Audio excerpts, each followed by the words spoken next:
तो ये छोटी छोटी जो जानकारियां है जो लगभग अधिकांश जनरल कंपटीशन में भी पूछा जाता रहा है, ठीक है ना।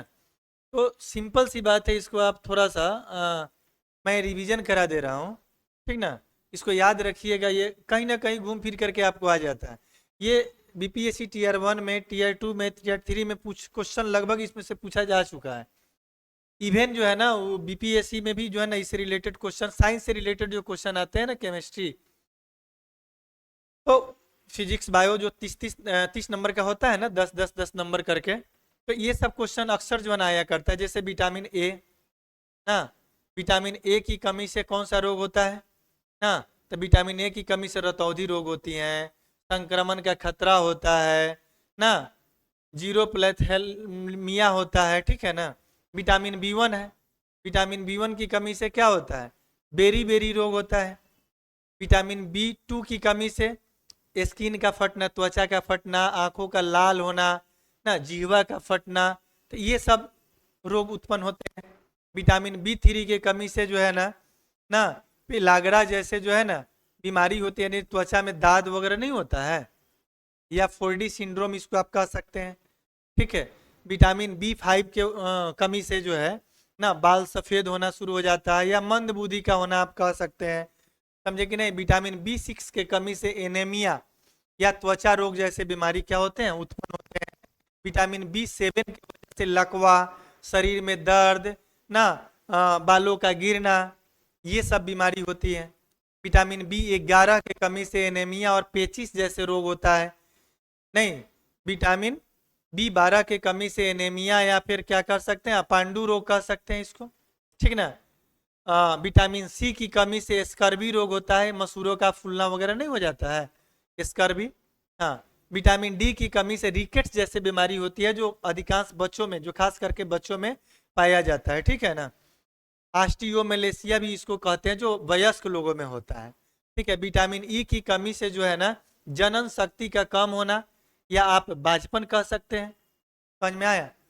विटामिन के की कमी से जो है ना रक्त का थक्का न बनना, रक्त का थक्का न बनना, जैसे कटा छटा गया, ब्लडिंग होना शुरू हुआ, और लगातार जो है ना जल्दी उसका जो है ना ब्लड रुकता ही नहीं है, यानी आपका ब्लड कटाने के बाद तुरंत थोड़ा सा पुश कीजिए और ब्लडिंग रुक गया, इसका मतलब ब्लड का थक्का जो हो रहा है ना, विटामिन के आपके शरीर में प्रचुर मात्रा में है, थक्का बन गया, फिर जो है ना ब्लड बाहर निकलना बंद हो जाएगा। तो ये विटामिन के की कमी की वजह से होता है, समझ में आया। कुछ ऐसे जीवाणु बैक्टीरिया से होने वाले भी रोग हैं ना, जैसे आपका टेटनस नाम सुने होंगे ना, और उससे जो है ना कौन सा अंग प्रभावित होता है, तंत्रिका तंत्र ना। जीवाणु उसमें क्या होता है, क्लास्ट्रीडियम होता है, क्लॉस्ट्रीडियम टेटेनी उसको हम लोग बोलते हैं। इसका लक्षण क्या है, टेटनस का लक्षण क्या होता है, तो तेज बुखार आना, शरीर में ऐंठन होना, नहीं ममूरन ऐंठन नहीं कहते हैं, इसमें गांव देहात में जो है ना आपको 3 पैरिया पर 3 रास्ता जहां से निकला होता है वहां ले जाके इतवार मंगर को आपको नहवा दिया जाएगा, समझे। अब उनको क्या पता है, नहीं कि ये मेडिकल साइंस इतना डेवलप हो गया, ये अभी 3 पैरिया खोज रहे हैं, ठीक है ना। या फिर जबड़ा बंद होना, ये सब उसके लक्षण है। हैजा रोग है ना, पहले तो ये जो हैजा रोग है गांव का गांव साफ हो जाता था, समझे। आप पूछिएगा कई बुजुर्ग घर में दादा दादी हो, उन लोगों से बात कीजिएगा, हैजा जो है ना बड़ा तेजी से, इस तरह कोरोना का आप महामारी सुने थे ना, फैल रहा है। खैर इसमें तो बहुत सारा पॉलिटिकल स्टंट भी थे, छोड़ो मैं इस पे बात करना नहीं चाहूंगा ना। ये उन लोगों से जा करके पूछी इस दर्द को जिन लोगों ने अपने घर के इंपॉर्टेंट महत्वपूर्ण से महत्वपूर्ण जो है ना मिलर को, पिलर को, घर के जो है ना मतलब हंसता खेलता जिसका घर उजरा है, उन लोगों से जा करके आप पूछिए, आपको समझ में आ जाएगा कि कैसे कैसे ये षड्यंत्र जो है ना। हर मीडिया तो खैर भाई, भारत की मीडिया तो पूछो मत, ये लोग तो सही में जो है ना मतलब सत सत नमन करने योग्य काम करते रहे हैं इधर लगातार पिछले विगत कुछ वर्षों में। इनके बारे में नहीं कुछ कहा जाए तो ज़्यादा अच्छा है, क्योंकि ये ईमानदारी से लोकतंत्र का जो चौथा स्तंभ होता है ना, उस स्तंभ को बिल्कुल ये लोग कुछ जो मीडिया, बिकाऊ मीडिया जिसको कह सकते हैं ना, ये लोग जो तहस नहस किए ना देश के सिस्टम को, इससे आपको क्या लग रहा है, हर क्षेत्र में इसका गलत प्रभाव पड़ा है। और पड़ रहा है, और आने वाले समय में इसका बहुत बड़ा दुष्प्रभाव दिखेगा, जो समाज को तोड़ने या पतन की ओर जो ले जा रहे हैं ना ये लोग। लेकिन आने वाला कल इनसे सवाल करेगा, इनके मर जाने के बाद भी जो है ना सवाल इनका पीछा नहीं छोड़ेगा, जिस ढंग का ये लोग काम कर रहे हैं। खैर ऊपर वाले ही इनका भला करें ना। हैजा रोग ये आंत को प्रभावित करता है। किसको प्रभावित करता है? आंत को ना। जीवाणु इसका जो है ना विब्रियो कॉलेरी होता है, ठीक है ना। और इससे क्या होता है, लगातार जो है ना क्या होता है, रक्त का ये होता है, ठीक है ना, दस्त, लगातार इससे दस्त वगैरह होना, और ये अधिकांश केस में जो है ना जानलेवा ही साबित होता है। हैजा नहीं, टाइफाइड हो गया ना, ये भी आंत को प्रभावित करता है, ठीक है।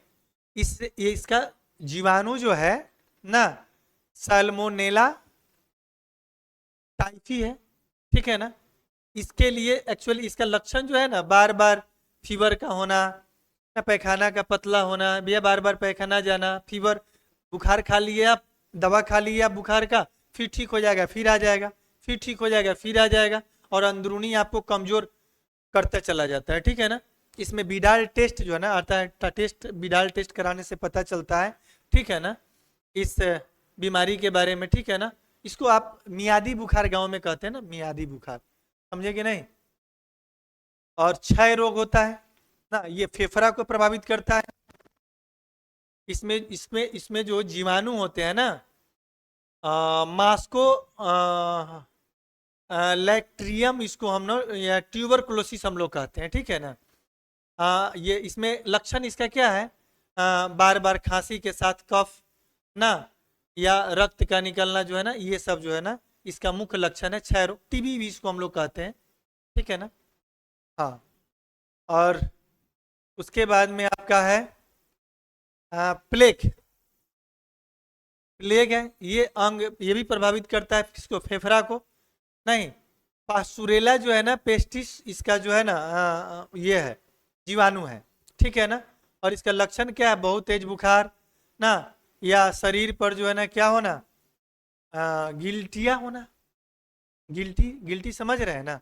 हाँ, तो इस तरह के और भी जो है ना हम लोग नेक्स्ट क्लास में देखते हैं। इसमें बहुत सारा अभी हम लोगों को दिमाग में चल रहा है, लेकिन समय कम है, इसीलिए यहीं पे रुकेंगे। थोड़ा सा अपडेट कर दिए हैं, सोचे हैं कि 10 मिनट एक्स्ट्रा टाइम है तो थोड़ा सा ये कर दूँ, रिवाइज कर दूँ मैं। चलो, थैंक यू सो मच।